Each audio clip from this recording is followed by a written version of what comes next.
Hey everyone, it's 10 Types, and today I'm going to be going over the top 10 cards from the new expansion Journey Together coming out March 28th. It's not that big of a set for a main set, and is mostly made up of the expansion Battle Partners, I think is the name in Japan.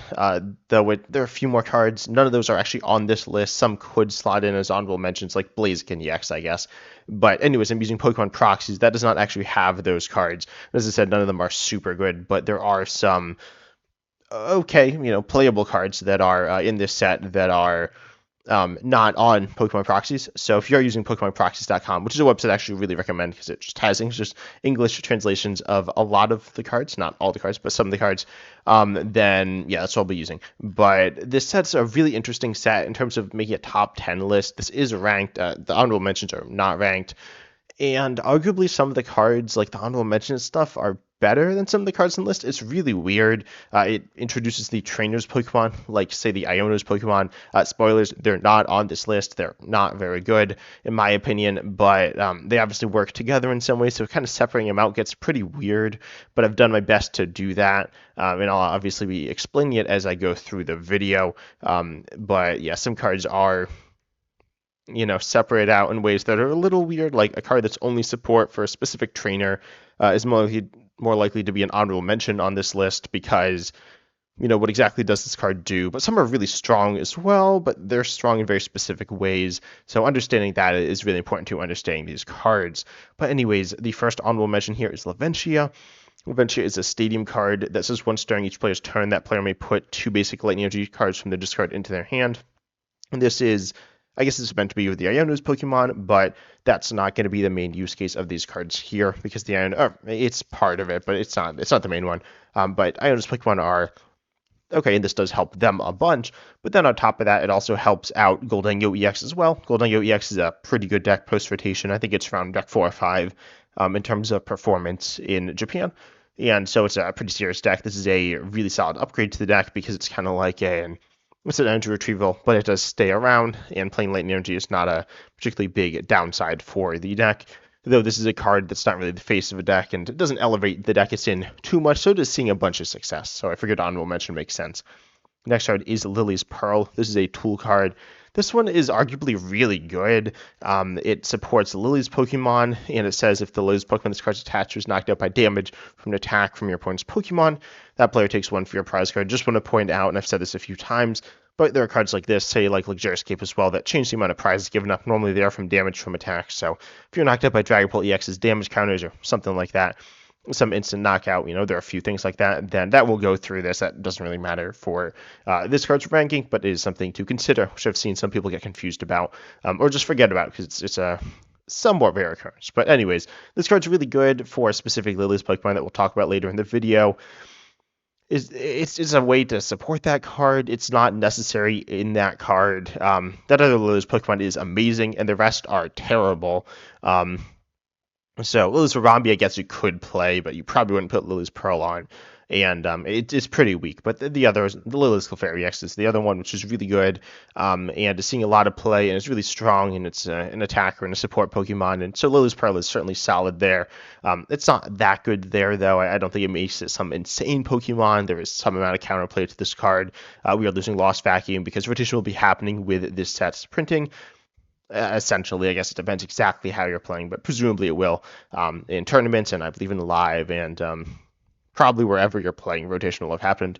But then there is still the stadium card, the Jamming Tower is the name of it, which will turn this off. So there is some counterplay, and I think that stadium is one to play. Not quite as good as Lost Vacuum, but still pretty good. So Lily's Pearl is a card that is niche, but really it's a solid card. Cards like this, we've seen some, like there was one on like Sylveon VMAX or something that was okay. It made the card a little better, and I'd say the same thing here. The next card is Maractus. Maractus is a really interesting Pokemon. Its attack here, corner, does 20 and stops retreating for 1 colorless. And if it's knocked out and it's in the active and by damage and stuff, then you put 6 damage counters on the attacking Pokemon. This card's okay. It's pretty good, I guess. It's a little niche. It's not super strong, but it's here they can catch your opponent off guard, get a little bit of damage on the board, disrupt your opponent with the attack as well, which is pretty nice. Its main use is that disruption through the corner attack, though it cannot trap forever, of course, because it is doing damage and there is no double turbo energy. In fact, there are some better cards at trapping than Maractus, but it's fine. It's seen some play in Japan as well. It's an interesting card. Figured it is worth mentioning on this honorable mentions list. Then we have Hop Snorlax. This one's really good. I'm boosting Hop's damage by 30. Also, this is a standard list. This is actually like really good in GLC. But yeah, you have mediocre stats. You can get like trapped in the active, I guess. But it's good. It doesn't stack with itself, but it would stack with other Hops boosts, which we'll take a look at. We won't take a look at Postwick. Postwick is not on this list, but Hop Snorlax boosts it by 30, and the Hops Pokemon are good and really need that boosted damage. This obviously isn't the Pokemon you're really looking to take advantage of that. It's not a terrible attacker, but it's not that good either. Especially because it does insane amounts of self-damage. It does 80 to itself, so you have 70 left, and you can't really heal it or anything, so Hop Snorlax is a good support Pokemon, but it's only the specific support role, so again, it's relegated to an honorable mention. So I could definitely see this one on the top 10 list, but I don't have it here. Then the last one is Mamoswine EX. Mamoswine EX is a card that I don't think it's that good. I'm going to be completely honest. I've talked about it before, and based on results as well and what we've seen in Japan, it's not super good. This is a card that is a fan favorite card. It's kind of fun. It's going to be around maybe like deck 20, somewhere around there, which isn't like unplayable. It's just not really like a competitive level deck, which is fine, but figured I'd mention it here if anyone was wondering. But this is definitely not, it's not a top 10. I think you need to, yeah, it's just definitely not a top 10 card. Moving into number 10, though, I have Volcanion EX. Volcanion EX is a really interesting card. I think it's pretty underrated. Its attack is not very good, and it does have 3 retreat. But with Latias EX, it will have free retreat, which is really important to this card. And you have the ability Scorching Steam. These are translated, again, by PokemonProxies.com. So the ability name might be wrong. It might be different, which is fine. It doesn't matter. But the effect is right. So once during your turn, if this Pokemon is in the active, you may make your opponent's active burned. There's also Magmortar, which has synergy with this Volcanion EX, which is fine. I mean, it's not super good, but it's a fun card. But Volcanion EX, I think it's pretty good. We've seen Latias EX be a pretty good card in the metagame. One of the best cards out of Surging Sparks, if not the best card. I don't remember the different cards out of Surging Sparks, to be honest. Ichalodon EX is good. There's a good chunk of really solid cards, but Volcanion EX has really good synergy with Latias EX, which is a card that you want in different decks. Latias EX is vulnerable to getting trapped by something like, say, Maractus, or the cards like Volcanion EX itself, I guess, is kind of vulnerable to that. Burn is an instant 20, or it's a guaranteed 20 to your opponent's active. It's not actually instant, it's between turns, which means if you get the knockout with Burn, it will not be on your turn, it'll be in between, as I said, and so it will not trigger Pheasantipede EX, which is really nice. It'll go through Lily's Pearl or Luxurious Cape, which is bad or good, depends on the situation, but generally it is probably better to have this option. But the main thing is it's 20 extra damage, and it's pretty low commitment, so if you're playing a deck that is these big basic toolbox decks with like Noctowl and Teal'c EX and Liz Clefairy EX and Trapghost, and there's a bunch of Pokemon in that deck. That deck I think plays Latias EX. I imagine it should, and you could easily fit it in and get good value out of it. Then you could play Volcanion EX, and it's pretty cool. If you played with Oranguru V, comparing those cards is pretty weird because the one's like a setup Pokemon. This one's not. This is a damaging Pokemon, but it's moderate value, and it's pretty low commitment, and you can just chuck it in. I think Volcanion EX is really solid. Not a super splashy, super strong card, but it does get you a bit of extra damage, which is always appreciated. Then we have the next card here, which is NSPP Up. This is an item card. This is kind of weird. We have a few of these cards on this list, some in honorable mentions. I chose to put this one here, though. You would accelerate 1 basic energy from your discard to one of your benched ends Pokemon. This is like Dark Patch. It's actually very similar to Dark Patch. Obviously, it doesn't help all Darkness Pokemon, just the ends Pokemon. There's a couple that are worth accelerating to.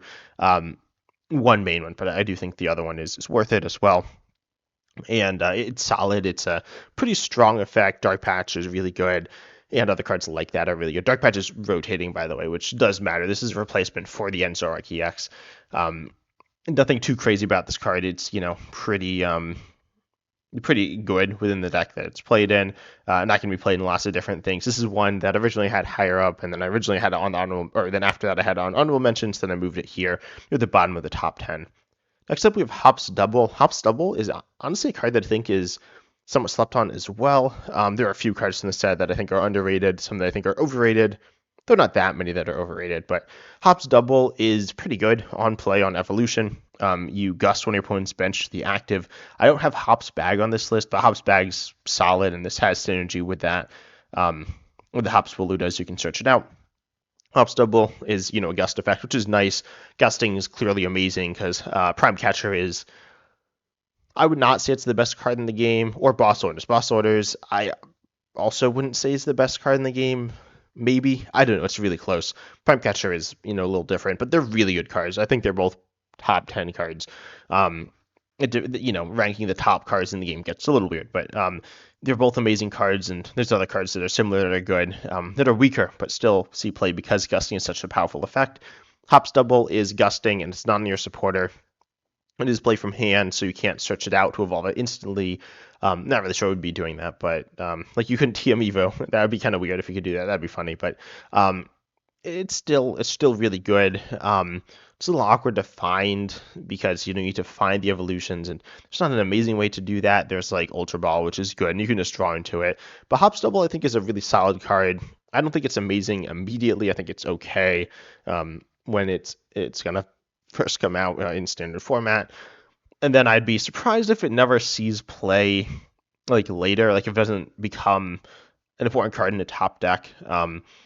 This isn't, the top half of this top 10 list. It's, it's not a card that's going to be game changing, I don't think. I think it could be. It's not impossible.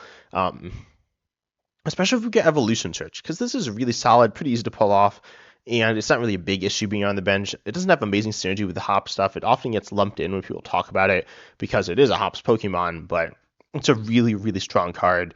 A really, really strong effect on this Pokemon. It can get stuck in the active, but I don't think it's a really huge issue. But still, Hop's Dubwool, really, really fun card. The next one we have is Brock Scouting. This one actually might be the most underrated card from the set. Maybe not. I'm not really sure. In Japan, it's pretty good. It's not amazing. Like, it's not a card that's, comparing it to the best supporters. It's not Boss, it's not Iono, it's not Research, it's not, the top supporters, but it's pretty solid. It has two options. You search your deck for either two basics and put them into your hand, or an evolution put into your hand. Getting the basics, they don't go onto your bench, which is nice, allowing you to use like an ability like Hawlucha or something. It's not the biggest deal, but it is nice. And getting the evolution is nice as well. This is a card with a little bit of versatility to get you out of weird, awkward hands. If you played Pokemon TCG, you know that things don't always go as planned, and you sometimes draw cards that don't get you what you need. So, such as I was playing the Slowking deck, and I was drawing and playing with Zacian EX Code Breaking, which is an okay card. It's has some good uses, but it doesn't really get you out of dead hands. I mean, it kind of does. It's better than it's okay. It might be actually as good as Brock Scouting, but not necessarily. You are not doing anything immediately. There are lots of supporters like Lonzade, Boss. These supporters that are good cards that are not going to get you out of dead hands. So those cards are stronger, but Brock Scouting is good. Research and Iono might not be what you want either. If you're both dead drawing, Iono just doesn't do what you need. I mean, it will do what you need, but it also helps your opponent. Research could be really bad. Brock Scouting is a safe supporter. It's not super like explosive or powerful, but it's nice. Getting two basics is solid. And there are definitely times you need Buddy or use Arvin for Buddy Poppin, and you get a tool, but the tool isn't super valuable. And then getting an evolution is nice. As I said, it's hard to search for evolutions. You have Ultra Ball. Ultra Ball is realistically better than this, but this doesn't discard. Again, it's pretty safe, and safe supporters definitely have a space in your deck.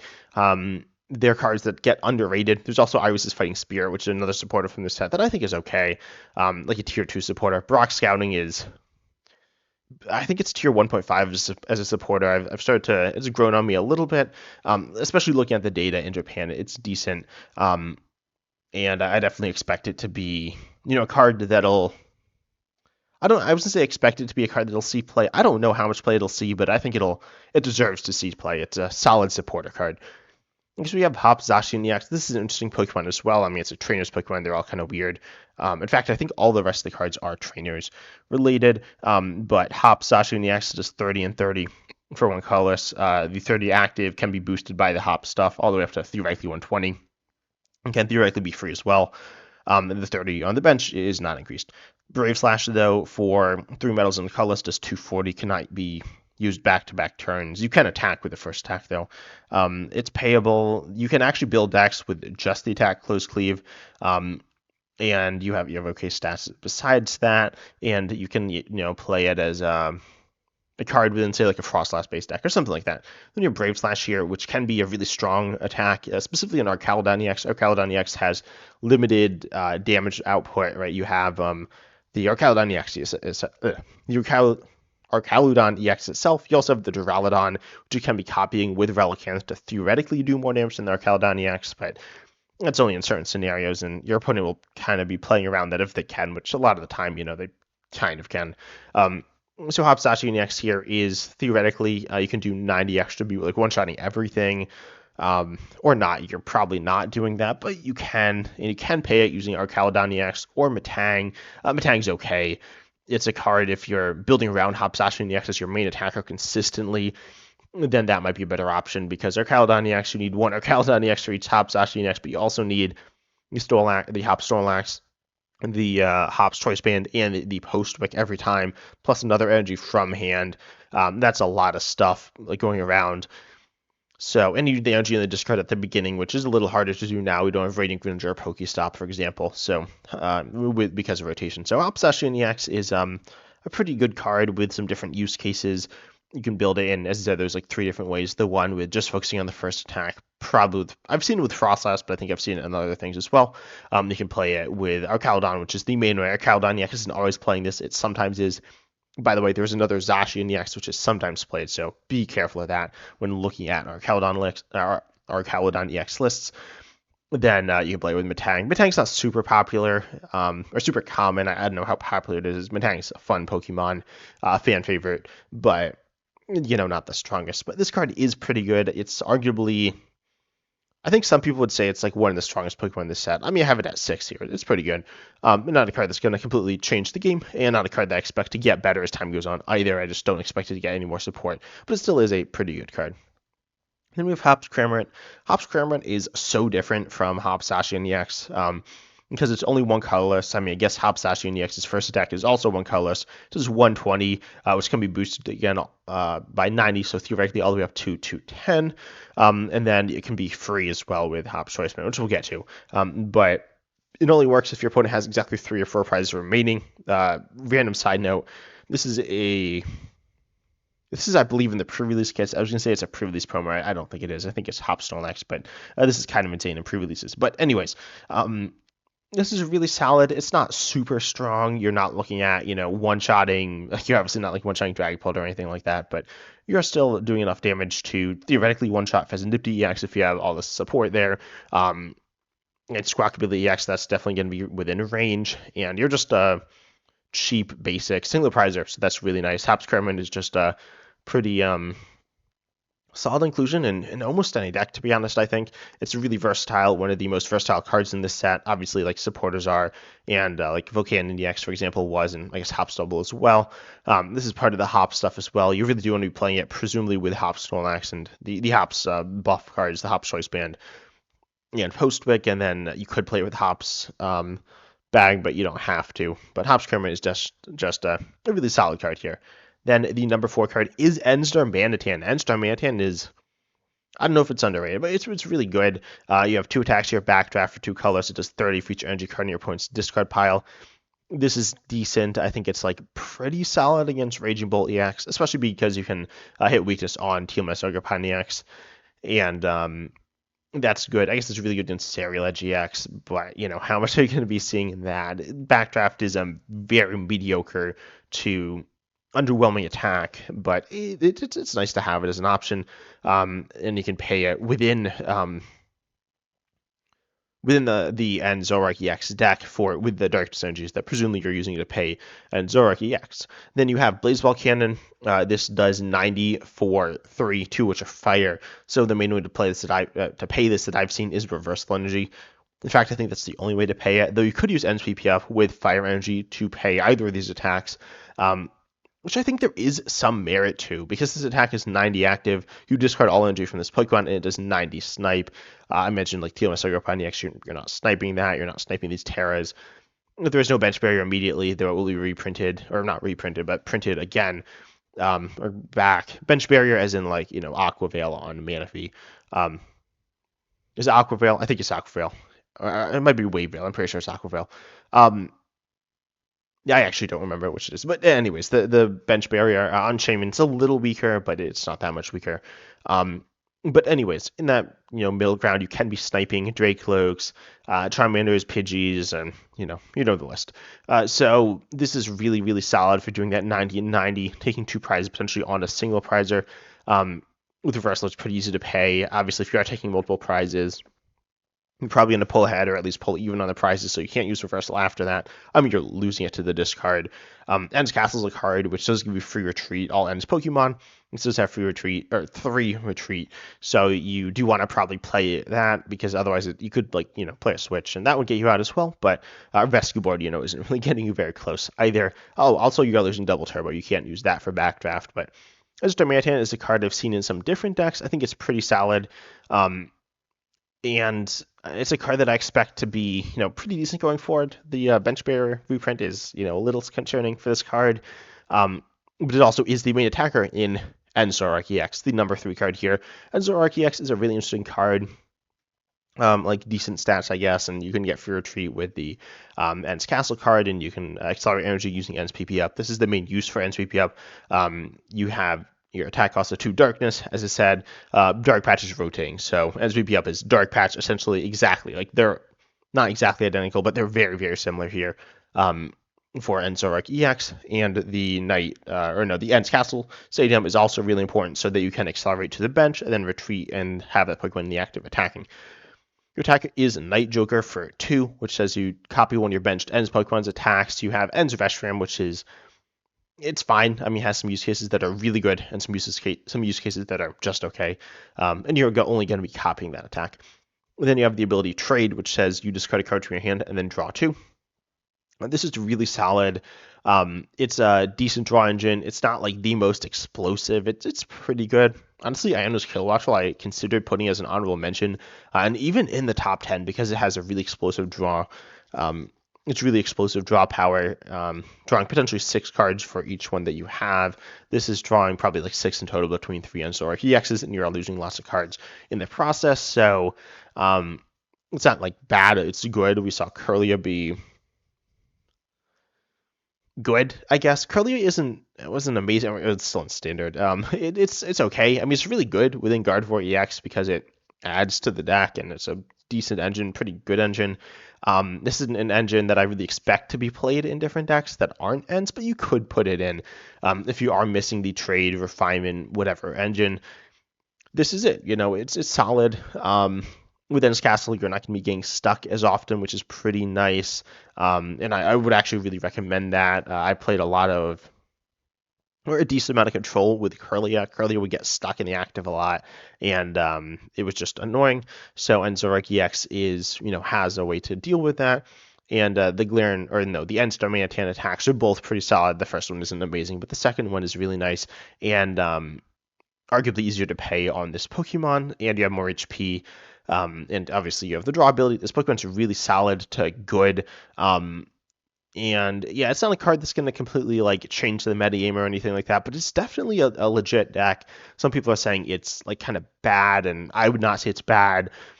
I know people are looking for me to say, oh, it's really good or really bad, and it's not. It's fine, but it's like a fringe top 10 deck, which is definitely decent, legitimately competitive deck, not like a deck that's competing for the number 1 spot, but it's pretty good. Then the next card here is Hop's Choice Band. Hop's Choice Band, there's the 4 trainers. Iono is the worst. Hops is good, Ends is good. Then Lily's is not really a trainer's Pokemon. I mean, it is, I guess, but it's just a card. You have Lily's Pearl to support the Lily's Clefairy EX, but Hop's Choice Band here, it says Hop's Pokemon's attack costs 1 colorless less, which I think they all have. And so it's really good on them. And then also they do 30 more damage to your opponent's active. This card's insane, I guess, for the Hops Pokemon. It really just makes them what they are. putting this number 2, you could put it 1. Its power level is like really crazy, but obviously it only works in Hops Pokemon, so it's like, where exactly would you rank this? So I put it at 2. It's really good. Nothing really crazy to say about this card. I mean, you just look at it and it's really strong. The Hops Pokemon are decent, though not amazing. This card really supporting them makes them as good as they are. The damage is nice. Damage is really good, but then the attack cost reduction is even better, allowing you to attach energy to different places. I've talked a few times about Monkey Dory being kind of awkward getting energy on your different Pokemon.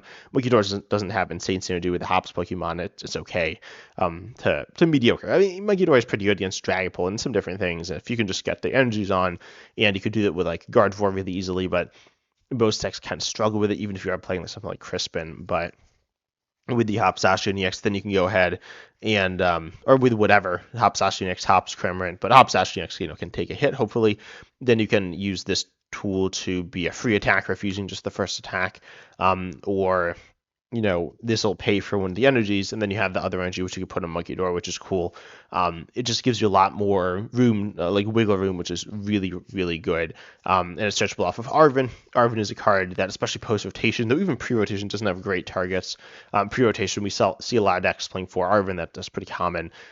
And then auto is playing 4 tools, which 4 tools isn't even that many. You probably want like 6 tools to get good value consistently out of Arven, for both the item, which will essentially always have good value, which can get Hops Bag, which is cool, and then of course also the tool. 4 Steel Stones amazing, and then Sparkling Crystal is good, but it's a 1 of and only in some decks. 4 Steel Stones only in some decks, but it's in more than Sparkling Crystal. Obviously pre-rotation, and then Rescue Board I think is also a really like a kind of like a premium tool. It's like a Switch, which is okay. Rescue Board's I think a little better. But anyways, Hops Choice Band is really good, and just a really good card for Hops, and the defining card for it, in my opinion. You could say Hops Zacian EX is as well. Then we have the last card here, the number 1 card. I don't think there's really much debate about this, and I'm going to go with Lilies Clefairy EX. The HP is low, but that's the only downside, really. Your ability says Dragon Pokemon now have Psychic weakness. They don't have any other weakness normally. So this is really good, allowing them to be hit for weakness and actually knocked out, notably Dragapult EX, which is amazing. Dragon's amazing post-rotation. The meta will change some, but I don't think it'll be bad for quite a while. So Lilies Clefairy EX, the ability is going to be solid on it for a while. It's really good. It might be amazing for like the next year or two, but it might just be decent. And then the attack is really solid as well. 20 more for each bench Pokemon. This is the same as NTV, Raikou V, or Suicune V, or whatever. And that's really solid. It's not insane, but it is good. It has natural synergy with the Area Zero Underdepths package, maybe with it's played with Teal by Sogopod EX. It's kind of like Trap Ghost EX, and works with Knockdown as well at that point. So that's pretty good. You do have Lili's Pearl to give up one less prize. It's not a crucial part of this card, but it is a nice addition to it. Yeah, this card's really good. It's versatile. It's strong. It really checks all the boxes. It's not like the strongest attacker. Its damage output is good, not amazing, and its HP is low. But it's really good. It's a really good card. This being the strongest card from the set, it's not the biggest standout card. Sometimes cards, like say with Prismatic Evolutions, Badoo was like by far the best card from the set. People are like, Badoo's like insane, getting it like banned and stuff, and it's like, well, no, it's because it's the strongest card, and people want to hype it up because you want to give a certain amount of hype to the set, and when there's not a lot of cards to distribute the hype around, and you want to like give the most to the strongest card, then you start saying like crazy things about the card. Badoo's, it's a good card certainly, but it's not some game-breaking card. And I think Lilies Clefairy EX, if you're like, oh, this is the best card in the set, this has to be like insane game-changing, it's not going to be that. It's a good card though. But yeah, it's a really solid card, and this set's really solid as well. There's a lot of depth to the set. There's not a ton of amazing cards, but it is a really fun set. Tell me down below, though, in the comments what cards you're most excited for, but I hope you enjoyed. Consider liking, subscribing, hitting the bell, joining the channel as well. Shoutouts to all my YouTube members. You get some fun little things if you join through that. But yeah, I hope you enjoyed. And also comment down below, as I said, what cards you're most excited for, because there are some really, really cool new cards, including some that I didn't talk about. Shoutouts to YouTube members Tackman, Dudsta, and Acton, Robles, Austerland. But as always, I'm excited to see you in the next video.